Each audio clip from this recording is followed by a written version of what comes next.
নবীজি বলছেন, আমি যখন মেরাজের রাতে গিয়েছি আমাকে আল্লাহ পাক কিছু আযাব দেখিয়েছেন। কি দেখেছেন ভাই?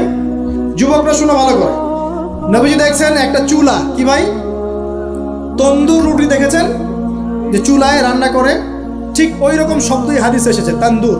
এই চুলা এমন চুলা যার মাথাটা হচ্ছে সরু, নিচের দিকটা মোটা, নিচে আগুন জ্বলছে, ভিতরে কিছু মানুষ আছে, নিচ থেকে আগুনের দাবদাহ আসছে।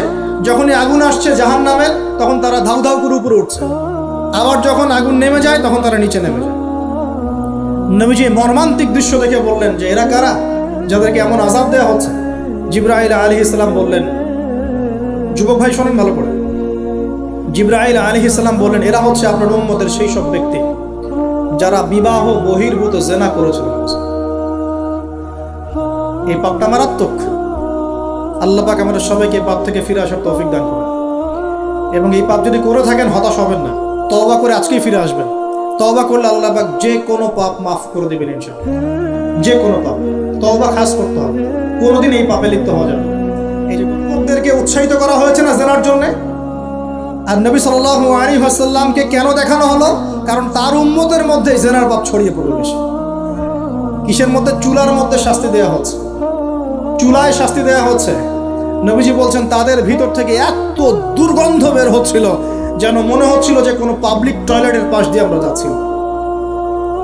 প্রিয় ভাই, আল্লাহর ওয়াস্তে জিনার ধার কাছেও যায় না। আল্লাহ পাক বলেছেন ওয়ালা তাকরাবু জিনা, জিনার কাছেও যেও না।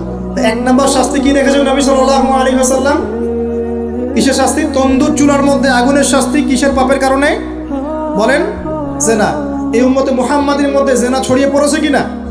এখন আমরা কি এই স্রোতে গা ভাসাবো না দূরে থাকবো? আমরা হালাল উপার্জনের সোর্স তৈরি করব, পরে হালাল বিয়ে করবো ইনশাআল্লাহ। হালাল উপার্জনের মাধ্যম তৈরি করবেন, পরে বিয়ে করবেন ইনশাআল্লাহ। বিয়ের আগে কোনো পীড়িত নাই, সব পীড়িত বিয়ের পরে ইনশাআল্লাহ পারা যাবে ইনশাআল্লাহ। আর সব আগে ভাগে খেয়ে শেষ করে ফেললে পরে খাবেন কি? তাই না বিষয়টা? আচ্ছা, এবার সামনে যাই। নবী সাল্লাল্লাহু আলাইহি ওয়াসাল্লাম সামনে গেলেন, গিয়ে দেখলেন, এবার দেখলেন কিছু মানুষ বসে আছে, সামনে আছে টাটকা তরতাজা গোশত, একদম ধোঁয়া উঠতেছে, একদম মনে করেন ওই কালা ভুনার মতো। আর পাশে রাখা আছে পচা নোংরা আবর্জনাময় গোশত। এই মানুষগুলো ভালো গোশত খাচ্ছে না, এই মানুষগুলো পচা গোশতগুলোই খাচ্ছে, দুর্গন্ধযুক্ত। নবীজি বললেন এরা কারা? নবী সাল্লাল্লাহু আলাইহি ওয়াসাল্লামকে বলা হচ্ছে এরা আপনার উম্মতের সেই সব ব্যক্তি যারা বিবাহিত, ভালো করে শোনেন, এরা আপনার উম্মতের সেই সব ব্যক্তি যারা বিবাহ বহির্ভূত সম্পর্ক করেছে। মানে বিয়ে করার পরেও, বাসায় স্ত্রী থাকার পরেও বাইরে জিনা করেছে, বাসায় স্বামী থাকার পরেও বাইরে জিনা করেছে। এখন আমাকে বলেন তো, উম্মতে মুহাম্মাদের মধ্যে সমকালীন সময় এই ফিতনাটা ছড়িয়ে পড়ে নাই? পরকীয়া ছড়িয়ে পড়ে নাই? এটা হলো পরকীয়ার স্পেশাল শাস্তি। কারণ পবিত্র হালাল ফ্রেশ জিনিস ওদের ঘরে ছিল, খাইতে ভালো লাগে না, ওদের ওই নোংরা পচা জিনিস খেতে ভালো লেগেছে। আল্লাহ পাক কিয়ামতের মাঠেও ওই বারজাখের জীবনেও ওই একই শাস্তি দিবেন ইনশাআল্লাহ। আর এখন তো মিডিয়ার মধ্য দিয়ে এই যে বিভিন্ন সিরিয়ালস, নাটক, হাবি জাবি, এগুলোর মধ্য দিয়ে এটাকে উস্কে দেওয়া হচ্ছে, এটাকে অ্যাভেলেবেল করে ফেলা হয়েছে। আর যারা বড় বড় শহরে থাকে এগুলো তো ফিতনা আরো বেশি।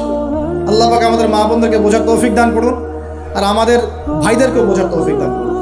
আমাদের সবাইকে আল্লাহ পাক পরকীয়ার মতো নোংরা পাপ থেকে হেফাজত করুন, বিবাহ বহির্ভূত সম্পর্ক থেকে হেফাজত করুন।